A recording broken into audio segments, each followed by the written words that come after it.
ರೇಣುಕಾಸ್ವಾಮಿ ಕೇಸ್ನಲ್ಲಿ ಲಾಕ್ ಆಗೋ ಮುಂಚೆ ದರ್ಶನ್ಗೆ ಒಂದು ಕದರಿತ್ತು. ದರ್ಶನ್ ಎಲ್ಲೇ ಹೋದ್ರೂ ಅವರ ಹಿಂದೆ 3-4 ಕಾರಲ್ಲೇ ಒಂದು ಬಾರು, ಜೊತೆ ಒಂದಷ್ಟು ಫ್ರೆಂಡ್ಸ್. ಅವರೆಲ್ಲ ಚಿತ್ರರಂಗದವರೇ ಆಗಿದ್ರು. ದರ್ಶನ್ ಎಲ್ಲೇ ಹೋದ್ರೂ ಒಟ್ಟೊಟ್ಟಿಗೆ ಅವರ ಜೊತೆಯಲ್ಲೇ ಹೋಗ್ತಾ ಇದ್ರು. ದರ್ಶನ್ ಚೆನ್ನಾಗಿರ್ತಾ ಅಣ್ಣ ಅಣ್ಣ ಅಂತಿದ್ರು. ಆದರೆ ರೇಣುಕಾಸ್ವಾಮಿ ಕೇಸ್ನಲ್ಲಿ ದರ್ಶನ್ ಲಾಕ್ ಆಗ್ತಾ ಇದ್ದಂತೆ ದಾಸನ ಅಕ್ಕಪಕ್ಕ ಯಾರೂ ಇರಲಿಲ್ಲ.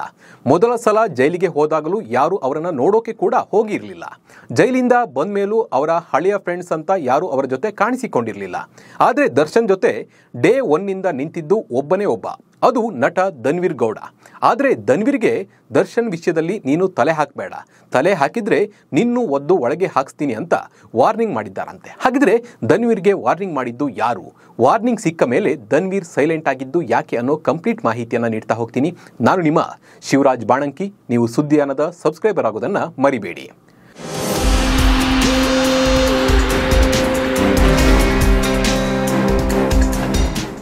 ದರ್ಶನ್ ರೇಣುಕಾಸ್ವಾಮಿ ಕೇಸ್ನಲ್ಲಿ ಮತ್ತೆ ಜೈಲಿಗೆ ಸೇರಿದ್ದಾರೆ. ಆದರೆ ದರ್ಶನ್ ಜೀವನ ರೇಣುಕಾಸ್ವಾಮಿ ಕೇಸ್ ಆಗೋ ಮುಂಚೆ ತುಂಬಾ ಚೆನ್ನಾಗಿತ್ತು. ಅವರದ್ದೇ ಒಂದು ಗ್ಯಾಂಗ್ ಕಟ್ಟಿಕೊಂಡಿದ್ರು.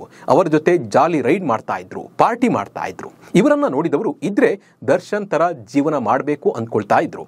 ಆದರೆ ದರ್ಶನ್ಗೆ ಕಷ್ಟ ಬಂದಾಗ ಅವರ ಜೊತೆ ಯಾರು ಕೂಡ ಇರಲಿಲ್ಲ. ಜೊತೆಗೆ ಊಟ ಮಾಡಿ ಕುಡಿದು ಎಂಜಾಯ್ ಮಾಡಿದವರು ಕಣ್ಣಿಗೆ ಕೂಡ ಕಾಣಿಸಲೇ ಇಲ್ಲ. ಆದರೆ ಧನ್ವೀರ್ ಮಾತ್ರ ದರ್ಶನ್ ಜೊತೆ ತಮ್ಮನ ತರ ನಿಂತಿದ್ರು. ವಿಜಯಲಕ್ಷ್ಮಿ ಜೊತೆಯಲ್ಲೇ ಇದ್ದು ಸಾಥನ್ನ ಕೊಡ್ತಾ ಇದ್ರು. ಹೋದ ವರ್ಷ ದರ್ಶನ್ ಈ ಕೇಸ್ನಲ್ಲಿ ಜೈಲು ಸೇರಿದ ಟೈಮ್ನಿಂದಲೂ ಜೊತೆಯಲ್ಲೇ ಇದ್ದಾರೆ. ವಿಜಯಲಕ್ಷ್ಮಿ ಜೊತೆ ಜೈಲಿಗೆ ಹೋಗಿ ಭೇಟಿ ಮಾಡುವುದು.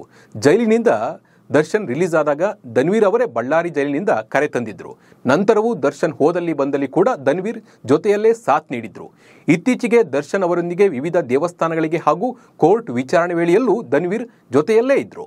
ಮೊನ್ನೆ ಬೇಲ್ ಕ್ಯಾನ್ಸಲ್ ಆದಾಗ ಕೂಡ ದರ್ಶನ್ ಜೊತೆಯಲ್ಲೇ ಧನ್ವೀರ್ ಇದ್ದು, ಈ ವೇಳೆ ಪೊಲೀಸರು ಧನ್ವೀರ್ಗೆ ಖಡಕ್ ವಾರ್ನಿಂಗ್ ಕೊಟ್ಟಿದ್ದಾರೆ ಎನ್ನಲಾಗಿದೆ.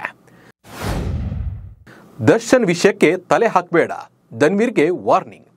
ಸುಪ್ರೀಂನಿಂದ ಬೇಲ್ ಕ್ಯಾನ್ಸಲ್ ಆದಾಗ ದರ್ಶನ್ ಜೊತೆಯಲ್ಲೇ ಧನ್ವೀರ್ ಇದ್ರು.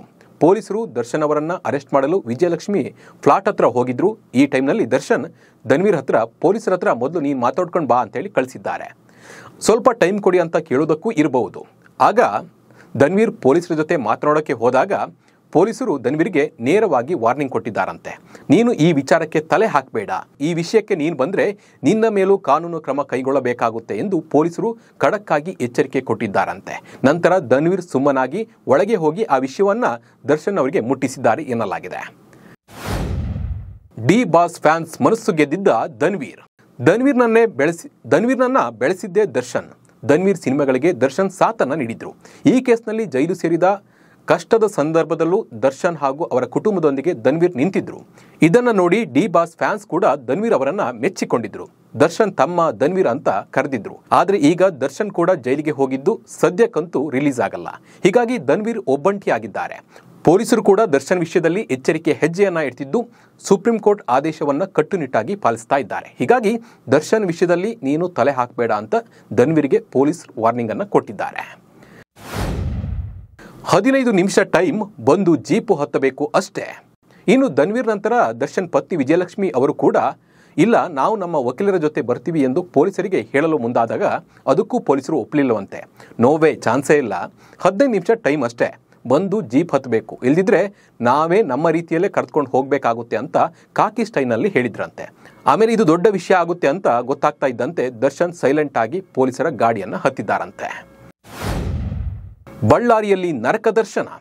ಪರಪ್ಪನ ಅಗ್ರಹಾರ ಜೈಲಿನಲ್ಲಿ ದಿನ ಕಳೆತಿರುವ ದರ್ಶನ್ ಮತ್ತೆ ಬಳ್ಳಾರಿ ಜೈಲಿಗೆ ಶಿಫ್ಟ್ ಆಗುವ ಸಾಧ್ಯತೆ ಹೆಚ್ಚಿದೆ. ಕಳೆದ ಬಾರಿ ಪರಪ್ಪನ ಅಗ್ರಹಾರ ಜೈಲಿನಲ್ಲಿ ದರ್ಶನ್ ರೌಡಿಗಳ ಜೊತೆ ಸಂಪರ್ಕ ಬೆಳೆಸಿ ರಾಜಾತಿಥ್ಯ ಪಡೆದಿದ್ದಕ್ಕೆ ಸಾಕ್ಷಿ ಸಿಕ್ಕಿತ್ತು. ಈಗ ಸ್ಪೆಷಲ್ ಟ್ರೀಟ್ಮೆಂಟ್ ಕೊಡದಂತೆ ಸುಪ್ರೀಂ ಕೋರ್ಟ್ ಕೂಡ ಖಡಕ್ ವಾರ್ನಿಂಗ್ ನೀಡಿದ್ದು, ಈ ಬಾರಿ ಮತ್ತೆ ಅದೇ ರೀತಿ ಆಗಬಾರ್ದೆಂದು ಅಧಿಕಾರಿಗಳು ಅಲರ್ಟ್ ಆಗಿದ್ದಾರೆ. ಈ ಹಿಂದೆ ಆದ ತಪ್ಪು ಮತ್ತೆ ಮರುಕಳಿಸದಂತೆ ನೋಡಿಕೊಳ್ಳಲು ಜೈಲಾಧಿಕಾರಿಗಳಿಗೆ ಸೂಚನೆ ಸಿಕ್ಕಿದೆ. ಇನ್ನೊಂದೆಡೆ ದರ್ಶನ್ ಅನ್ನ ಮತ್ತೆ ಬಳ್ಳಾರಿಗೆ ಶಿಫ್ಟ್ ಮಾಡಲು ಕೋರ್ಟ್ಗೆ ಅರ್ಜಿಯನ್ನ ಸಲ್ಲಿಸಿದ್ದಾರೆ ಎನ್ನಲಾಗಿದೆ. ಒಂದ್ ವೇಳೆ ಕೋರ್ಟ್ ಆಯಾ ಜೈಲಿಗೆ ಕಳಿಸಿ ಅಂತ ಆದೇಶ ಕೊಟ್ಟಿದ್ದೇ ಆದ್ರೆ ಪವಿತ್ರ ಗೌಡ ಪರಪ್ಪನ ಅಗ್ರಹಾರ ಜೈಲಿನಲ್ಲೇ ಇರ್ತಾರೆ. ಯಾಕಂದ್ರೆ ಮೊದಲು ಆಕೆ ಅಲ್ಲೇ ಇದ್ದಿದ್ದು. ದರ್ಶನ್ ಬಳ್ಳಾರಿ ಜೈಲಿಗೆ ಶಿಫ್ಟ್ ಆಗಲಿದ್ದು ಅಲ್ಲಿ ಕನಿಷ್ಠ ಸೌಲಭ್ಯ ಇಲ್ಲದೆ ದರ್ಶನ್ ಶಿಕ್ಷೆ ಅನುಭವಿಸಬೇಕಾಗಿದೆ. ಹೀಗಾಗಿ ಕ್ಷಣಕ್ಕೂ ದರ್ಶನ್ ಈಗ ನರಕ ಅನುಭವಿಸ್ತಾ ಇದ್ದು ಬಳ್ಳಾರಿಗೆ ಹೋದ್ರೆ ಮತ್ತಷ್ಟು ನರಕವನ್ನ ಅನುಭವಿಸಬೇಕಾಗುತ್ತೆ. ಈ ಬಗ್ಗೆ ನಿಮ್ಮ ಅನಿಸಿಕೆ ಮತ್ತು ಅಭಿಪ್ರಾಯವನ್ನ ಕಮೆಂಟ್ ಮೂಲಕ ತಿಳಿಸಿ. ನಮಸ್ಕಾರ.